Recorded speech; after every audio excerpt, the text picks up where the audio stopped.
حسبنا الله ونعم الوكيل حسبنا الله ونعم الوكيل. السلام علیکم ورحمۃ اللہ وبرکاتہ.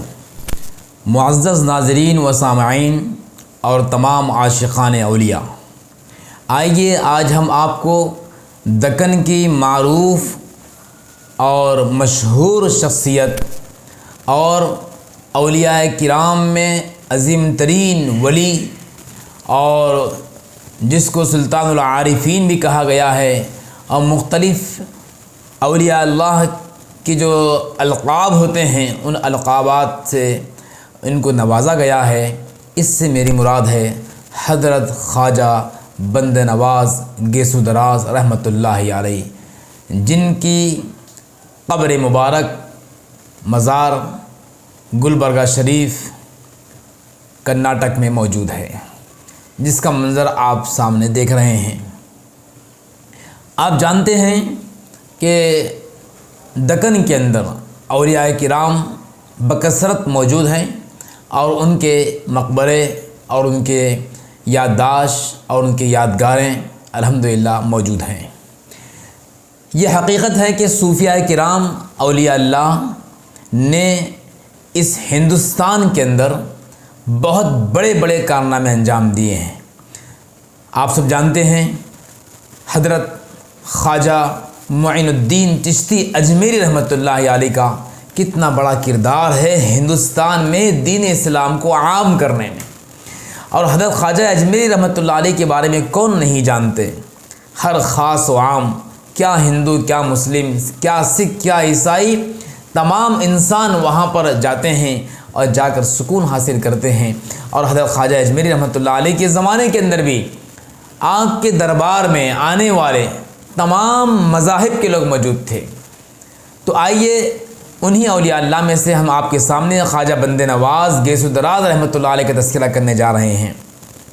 گلبرگہ شریف آپ جاتے ہیں تو گلبرگہ شریف میں آپ دیکھتے ہیں کہ عوام کا تاندہ وہاں بنا رہتا ہے، لوگ وہاں جوخ در جوخ وہاں آتے ہیں اور آ کر وہاں پر حضرت کے بارگاہ کی زیارت کرتے ہیں۔ تو وہاں پر جب جاتے ہیں تو جانے کے بعد میں ہم کو حضرت کی جو بارگاہ ہے، جو مقبرہ ہے اور وہاں پر درگاہ شریف بنی ہوئی ہے، وہاں مختلف کتبے لکھے ہوئے ہیں، مختلف تحریریں دیوار پر کندہ ہیں۔ تو ہم چاہتے ہیں کہ آپ کے سامنے وہ تحریریں لائی جائیں جو حضرت کی کہی ہوئی ہیں اور حضرت کے ملفوظات ہیں اور حضرت کی زبان مبارک سے نکلے ہوئے وہ کلمات ہیں جو انہوں نے اپنے مریدین سے کہا تھا۔ اور ایسے کلمات ہیں، وہ ایسی تحریریں ہیں کہ اگر ایک صاحب علم اور ایک اللہ والا یا کوئی سالک یا کسی کا کوئی مرید ہے، کسی بھی سلسلے کے ہو، چاہے وہ سلسلہ چشتیہ کے ہوں، قادریہ کے ہوں، سہروردیہ کے ہوں، نقشبندیہ کے ہوں، جو بھی صاحب نسبت ہے، جب ان تحریروں کو پڑھتے ہیں تو اندازہ ہوتے ہیں کہ حضرت کی کتنی فکر تھی اپنے مریدین کے دین کے بارے میں۔ حضرت اپنے مریدین کو کس طریقے سے فکر آخرت دلاتے تھے اور کس طریقے سے دین پر عامل ہونے کی حضرت اپنے معتقدین کو کہا کرتے تھے، اس سے اندازہ ہوتا ہے۔ آج بہت سارے لوگ حضرت کی بارگاہ میں جاتے ہیں لیکن ان تحریروں پر توجہ نہیں دیتے، بعض پڑھ تو لیتے ہیں، بعض پڑھتے بھی نہیں، کیا ہے کہ لکھا ہوا سمجھتے ہیں۔ حالانکہ اصل اولیاء اللہ کے بارگاہ میں جب جاتے ہیں تو وہاں جانے کے بعد میں ہمیں چاہیے کہ ان تحریروں کو پڑھیں اور پڑھ کر اپنی زندگی میں ان چیزوں کو لانے کی کوشش کریں۔ اس کے علاوہ جو دیگر کام ہوتے ہیں اس سے اولیاء اللہ خوش نہیں ہوتے۔ اولیاء اللہ خوش ہوتے ہیں اس بات سے کہ ان کی تعلیمات پر عمل کیا جائے، جیسے وہ چاہتے تھے، جیسے وہ کرتے تھے، اس منشا کے مطابق کام کریں۔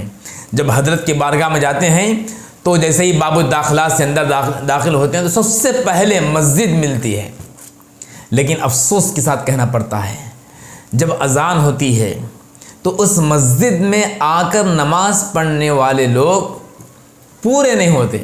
یعنی کہ پورے بارگاہ میں دو مسجدیں غالباً بنی ہوئی ہیں، ایک باب الداخلہ جو ہوتا ہے ادھر بھی ایک ہے، اور ایک جو باب الداخلہ ہے پیچھے کے حصے میں وہاں بھی مسجد بنی ہوئی ہے۔ تو بارگاہ میں بہت سارے لوگ رہتے ہیں ہزاروں لوگ بول سکتے ہیں آپ، لیکن مسجد میں آنے والے لوگ پورے نہیں ہوتے۔ کیا اچھا ہوتا، کیا اچھا ہوتا جیسے اذان ہوتی تو اذان کے موقع پر تمام جتنے بھی وہاں پر مریدین، معتقدین، صاحب نسبت لوگ آئے ہیں، سب کے سب جا کر نماز پڑھ لیں تو کتنا اچھا ہوگا۔ حضرت کی روح اس سے خوش ہوگی۔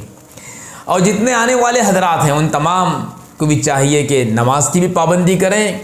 حضرت نے اپنی زندگی میں کبھی نماز نہیں چھوڑی، ہمیشہ نماز کی تعلیم دیتے رہے۔ ان کی تعلیمات میں ہیں، ابھی آپ کو ہم سنائیں گے جو وہاں پر لکھے ہوئے ہیں۔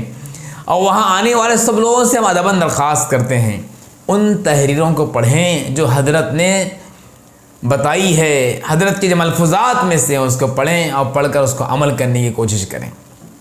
خواتین مائیں بہنیں بھی بہت سارے وہاں پر آتے ہیں، پردے کا ضرور خیال کریں۔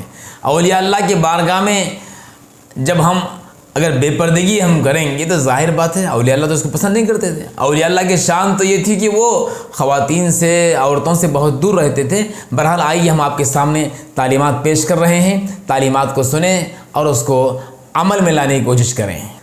حضرت کی نصیحتوں میں سے ایک نصیحت یہ لکھی ہوئی ہے، آپ کو یہ تختی وہاں ملیں گی، چند نصیحتیں ہیں، اس میں سے ایک نصیحت یہ فرمائی کہ میری نصیحت یہ ہے کہ 5 وقت جماعت سے نماز ادا کریں۔ ماشاءاللہ، ابھی ہم نے آپ سے کہا نا کہ پہلے جاتے ہی گیٹ کے سامنے مسجد ہے، حضرت کی تعلیمات مسجد کے سامنے لکھی ہوئی ہیں، فرماتے ہیں کہ 5 وقت کی نماز ادا کریں۔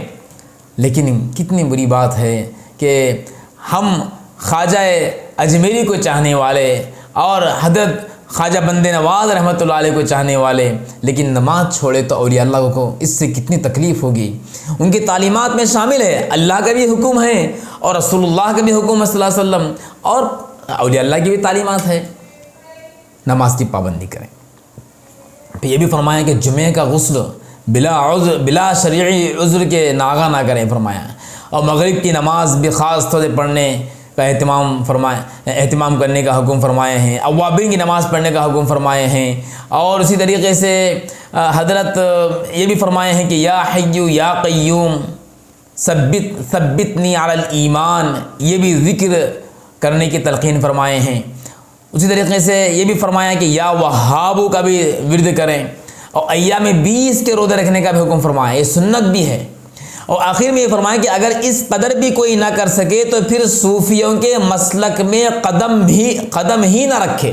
اللہ اکبر، کیا فرمایا؟ اگر اس قدر بھی نہ کر سکے، یعنی کہ کم سے کم معمولات ہے یہ، نماز پڑھنا یا 20 کے روزے رکھنا اور یہ چند جو چیزیں بتائیں نا، اگر یہ بھی نہ کر سکے تو پھر صوفیوں کے مسلک میں قدم ہی نہ رکھے، یہ فرمایا۔ آج ہم صوفی ہونے کا دعویٰ کرتے ہیں، ولی ہونے کا دعویٰ کرتے ہیں، صاحب نسبت ہونے کا دعویٰ کرتے ہیں، لیکن خواجہ اجمیری رحمۃ اللہ علیہ کے سلسلے سے یہ خواجہ بند نواز رحمۃ اللہ علیہ نے جو فرمائے ہیں یہ بہت ہی قابل غور بات ہے، اس پہ غور کرنے کی ضرورت ہے۔ عقل مند آدمی کے واسطے یہ ہدایت کافی ہیں، لہٰذا ہم سب کو چاہیے کہ حضرت کی ان باتوں پر عمل کریں اور جو ہے اور یاد رکھیں۔ یہ بھی آپ کو تحریر ملیں گے، آپ کو اور ایک تحریر ہم سنا رہے ہیں۔ فرمایا کہ 5 باتوں کو 5 باتوں سے پہلے غنیمت سمجھو، یعنی کہ جوانی کو بڑھاپے سے پہلے، تندرستی کو بیماری سے پہلے، تونگری کو محتاجی سے پہلے، فراغت کو مشغولی سے پہلے، زندگی کو موت سے پہلے۔ ان میں سے ایک فراغت بھی جو آج نصیب ہے کل ممکن ہے کہ نہ رہے۔ کوئی نبی یا ولی نہیں بچا جو موت کے وقت پشیمان نہ رہا ہو کہ ہائے ہم نے اس زندگی کو غنیمت نہ سمجھا اور اس کی قدر نہ جانی۔ کون فرما رہے ہیں؟ حضرت رحمۃ اللہ علیہ ایک حدیث کا خلاصہ پیش کر رہے ہیں، اور یہ تحریر وہاں موجود ہے، آپ خود بھی وہاں جا کر دیکھ سکتے ہیں، اس کی فوٹو ہم آپ کے سامنے آویزاں کر رہے ہیں۔ لہٰذا ہم بھی اولیاء اللہ کو چاہنے والے ہیں، ہم اولیاء اللہ سے نسبت رکھنے والے ہیں، الحمدللہ اللہ کا فضل ہے، ہم اولیاء اللہ کے سلسلے سے وابستہ ہیں، اللہ کا فضل ہے۔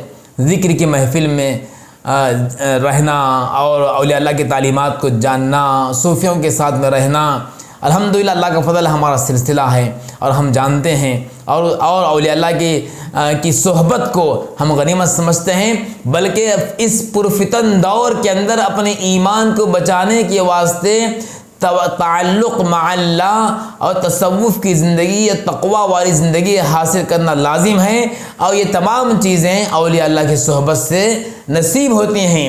ہم اس بات کا اقرار کرتے ہیں، لیکن اس کے باوجود جو لوگ صرف نام نہاد اولیاء اللہ کا نام لیتے ہیں لیکن شریعت کو چھوڑ دیتے ہیں تو ان کا یہ عمل صحیح نہیں ہے۔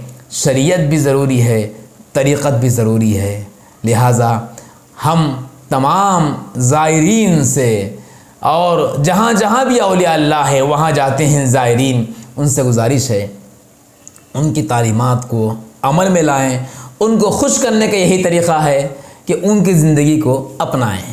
اللہ سے دعا ہے کہیں سنی باتوں پر ہمیں عمل نصیب فرمائیں، اور اولیاء اللہ سے صحیح معنی میں ہمیں ان کی ہدایت پر عمل کرنے اور صحیح معنی میں محبت کرنے کی ہدایت نصیب فرمائیں۔